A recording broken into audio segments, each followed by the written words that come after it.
તમારે આ ભૂમિની અનુભૂતિ કરવી હોય તો અહીં આવીને ડગલું મૂકો, પછી તમારા માયલાને જ પૂછજો ને કે આ ભૂમિ કેવી છે, કેટલા વર્ષોની સાધના છે. એ સાધનાના વાઇબ્રેશન જ માણસને અહીં ખેંચી આવે છે. બાપુના કારણે, બાપુના થકી કદાચ આ શક્ય નહોતું, એ શક્ય થઈ શકે 100%. 100%. સત્ય પ્રેમ ને કરુણા સાગર જોગીલાલ બાપુ જોયા. તમારી ઉપર કૃપા હોય, તમારી ઉપર એની એમ દ્રષ્ટિ હોય તો એ અશક્યનું શક્ય થઈ જાય.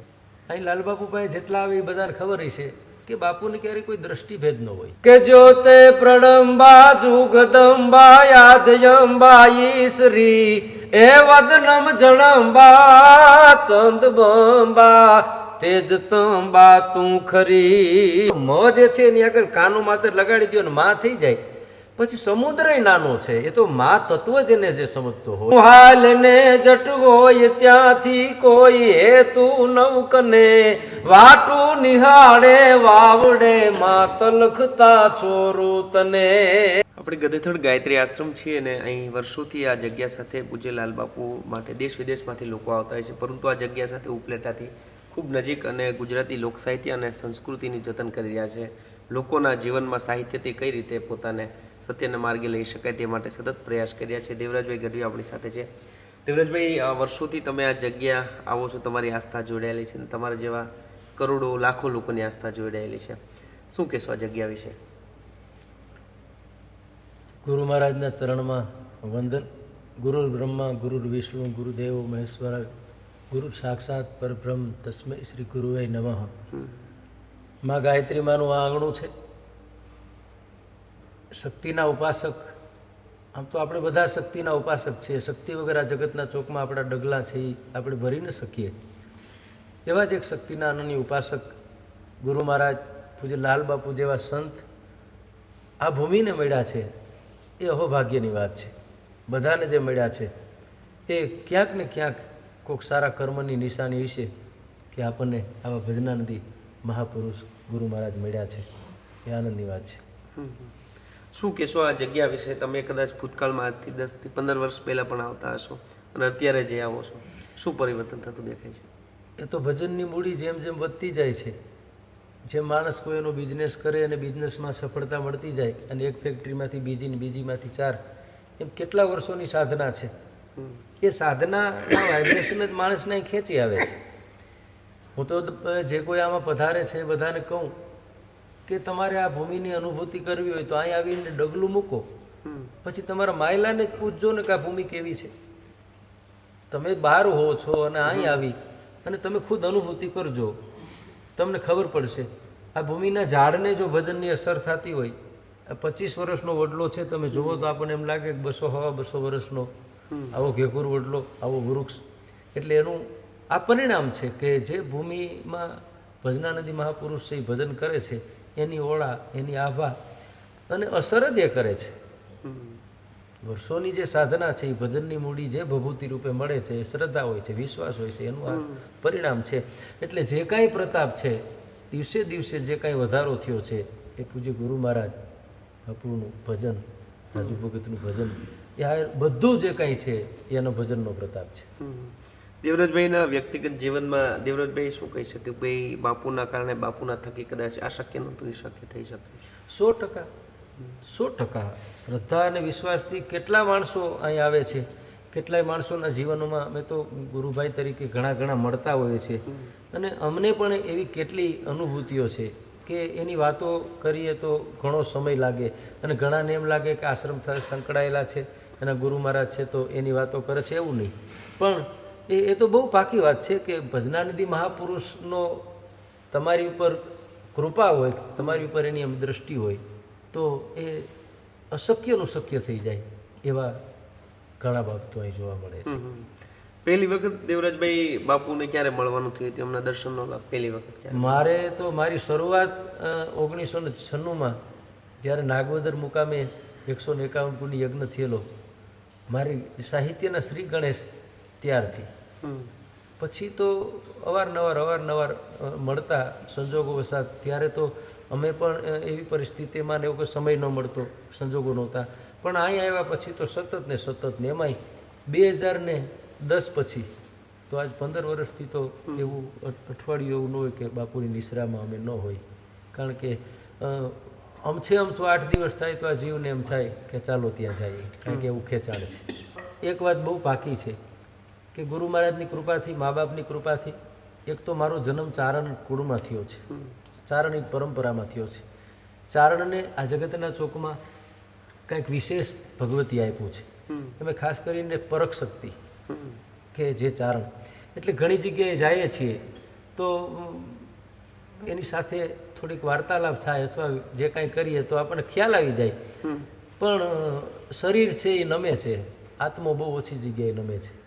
એમાં જે વસ્તુ છે, કારણ કે અહીં જે કોઈ આવે, અમે ગુરુ મહારાજ છે એટલે એ વાત નથી, અહીં લાલબાપુ પાસે જેટલા આવે એ બધાને ખબર હશે કે બાપુને ક્યારેય કોઈ દ્રષ્ટિભેદ ન હોય. અહીં નાનામાં નાનો માણસ આવે, ગમે આવે, એક જ દ્રષ્ટિ બાપુની, બધા માટે એક જ દ્રષ્ટિ.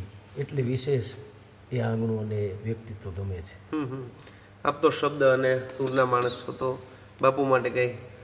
બસ આપે ગુરુ મહારાજના ઘણું બધું એનું સાનિધ્ય અને એની વાતો, એટલે અવારનવાર અહીંયા આવું છું અને ચારણ છું તો બસ માતાજીની એક બે દુઆછંદ ગાઈ અને આ મારી વાણીને, બાપુને શક્તિના ઉપાસક છે અને ચારણે શક્તિના ઉપાસક છે.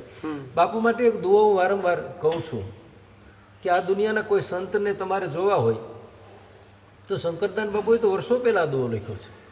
શબ્દ છે એ બ્રહ્મ છે. શબ્દ કવિ પાસે તો જ આવે કાં થયું હોય કાં થવાનું હોય. શબ્દ નિમિત્ત છે, કાં થઈ ગયું હોય અને કાંઈ ક્યાંય થવાનું હોય. તો વર્ષો પહેલાંનો શંકરદાન બાપુનો દુઓ માતાજીની મારે વંદના કરવી છે, પહેલાં યાદી કરું છું. બિલકુલ. કે આ દુનિયાના સંતને જોવો છે તો શંકરદાન બાપુ એમ કે તમારી પાસે દ્રષ્ટિ છે, તમારી પાસે નજર છે, તમારી પાસે જોવાની ભગવાને તમને આંખ આપી છે. હા કે કઈ? કે તન તૃણવંત, ધન ધૂળવંત અને વૈભવ વિઘ્ન સમાન, એ જાણે એને જાણવો કોક સાચો સાધુ શંકરદાન. તન તૃણવંત, જેના શરીરને તણખલા જેવું કીધું ને બાપુએ, દૂધ નહીં, છાશ નહીં, કલાકો લગી અહીં સાધનાથી કરીને કલાકો લગી અહીં બેસવું, 2-3 કલાક નિંદર કરવી, શરીરની કોઈ ખેવના નહીં. તન તૃણવંત, ધન ધૂળવંત, પૈસા તો કોઈ અડવાની વાત આવી નથી. વૈભવ વિઘ્ન સમાન, એ તો તમે અહીં આવીને જોઈ શકો છો, અહીં વૈભવ જેવી કોઈ ચીજ નથી. એ જાણે એને જાણવો કોક સાચો સાધુ શંકરદાન. એ આખો દુઓ યથાર્થ અહીં ઠરે છે અને શક્તિના ઉપાસક છે. એ જ પરંપરામાં, એ જ કુળમાં જન્મ થયો છે અને આપણે અને બધા ભાગ્યશાળી છે. એમાં હું તો ખાસ ભાગ્યશાળી છું કે મને આવું એક સાનિધ્ય મળ્યું છે. એટલે માને મારી ભાષામાં ખાલી એટલું જ કહું કે મા કે જ્યોતે પ્રણંબા જુગદંબા યાદયંબા ઈશ્રી એ વદનમ જણંબા ચંદબંબા તેજતંબા તું ખરી.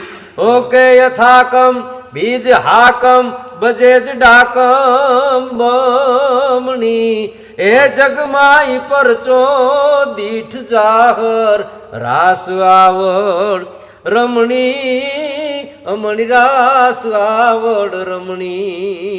તું હાલ ને જટ હોય ત્યાંથી કોઈ હેતુ નવકને વાટું નિહાળે વાવડે માતલ લખતા છોરું તને. ઊભી ન રેજે એક ઘડીએ તારી ધાબડી લઈ દોડજે એ રવરાય લાજુ રાખવા માં વખત વેલી આવજે. રવરાય લાજુ રાખવા હણ વખત વેલી આવજે. વાહ વાહ. બીજું આપણે જે બાપુ સાથે પણ વાત થઈ કે ભાઈ વૃદ્ધાશ્રમને લઈને વાત કરી, તો મા માટે તો આપણે ત્યાં ઘણું ગવાયું છે, ઘણું લખાયું છે એટલું, પરંતુ એક નાના બાળકને મા પ્રત્યેનો પ્રેમ એને શબ્દમાં તે વાત કરે, પરંતુ એને સુરથી કાંઈ એવું કહેવાય તો મા દીકરાનો પ્રેમ હોઈ શકે. આ દુનિયાના ચોકમાં, જગતના ચોકમાં પરમાત્માને એમ થયું કે મારાથી ઘરો ઘરે ફુગાશે નહીં, એટલે એને માનું સર્જન કર્યું. મા છે એકાંક્ષરી મંત્ર છે. માથી મોટું કોઈ નહીં, જળધર કે જગદીશ સૌ નમાવે શીસાઈ અંબા અગર આલિયા. એક કવિએ તો ન્યા લગી કીધું છે કે મને લાગી જાય કાનો પછી એની પાસે સમુદ્ર પણ નાનો. તમે કલ્પના તો કરો, મ જે છે એની આગળ કાનો માત્ર લગાડી દો ને મા થઈ જાય, પછી સમુદ્ર નાનો છે. એ તો મા તત્વ જેને જે સમજતો હોય એના માટેનું છે. મા અને બાપના ઋણમાંથી તો મુક્ત થવું બહુ અઘરી બાબત છે. એને ગમે એટલું રાખીએ, કારણ કે જન્મદાત્રા છે જગતમાં, મને ને તમને એના માધ્યમથી આવ્યા છે. મારો એક દુઓ છે કે મરણના 1000 માર્ગ છે, હમ. મૃત્યુ પામવાના 1000 માર્ગો છે, જન્મનો એક જ માર્ગ છે મા. મા વગર તમે જગતમાં આવી ન શકો. મા વીણ મલકમાં આવ્યું ન અવાય, બાકી જગતમાંથી જવાય દરેક રસ્તે દેવરા. એટલે મા, બાપ, ગુરુ, સંત, આ બધી પૂજની, એમાં મા બાપ છે, એના ઋણમાંથી માણસ ક્યારેય મુક્ત ન થઈ શકે. ગુરુ મહારાજે એમ કહે છે, શાસ્ત્રો એમ કહે છે, સંતો એમ કહે છે, બધા એમ જ કહે છે કે બસ ભૂલો ભલે બીજું બધું, મા બાપને ભૂલશો નહીં. હમ. અંતમાં આપણને થોડા દિવસ પહેલા જ આપની રચના લાલબાપુ માટે એ હા, એની બે કડી કહી દઉં. જી. હમણાં જ ગુરુ મહારાજના આશીર્વાદથી ટૂંક સમયમાં એ ગીત બની ગયું અને ભાવવાહિક બની ગયું. સવાર સાંજ માણસ આરતીમાં વગાડે એવો ભાવ. એટલે હું એક કડી. જી. સત્ય પ્રેમ ને કરુણા સાગર જોગીલાલ બાપુ જોયા, ચારિત્રની ઓઢી છે ચાદર જોગીલાલ બાપુ જોયા. ગાયત્રી માતની કરી આરાધના, સત્યની મેળવી સિદ્ધિયું. પ્રેમનો પ્રાગવડ રોપી રળિયામણો, કરુણાની કેડિયું ચીંધિયું ચીંધિયું, કરુણાની કેડિયું ચીંધિયું. જ્ઞાન સાગરમાં ભરીને ગાગર, જ્ઞાન સાગરમાં ભરીને ગાગર જોગીલાલ બાપુ જોયા. સત્ય પ્રેમ ને કરુણા સાગર જોગીલાલ બાપુ જોયા, ચારિત્રની ઓઢી છે ચાદર જોગીલાલ બાપુ જોયા. ખૂબ ખૂબ આભાર દેવરાજભાઈ અમારી સાથે જોડાયા. તો હતા લોક સાહિત્યકાર દેવરાજભાઈ ગઢવી. જે રીતે તેમણે ગધેથરની આ ભૂમિની જે વાત કરી છે, તમે પણ કદાચ જીવનથી થાકી ગયા હોય, જીવનને કદાચ દશા ન મળતી હોય, દિશા ન મળતી હોય, તો ખરેખર એકવાર આ જગ્યાની આ રજ પર ખરેખર એકવાર પગ દેશો, કદાચ જીવનનો મંત્ર સમજાય છે કે જીવન જીવવાની રીત સમજાઈ જશે.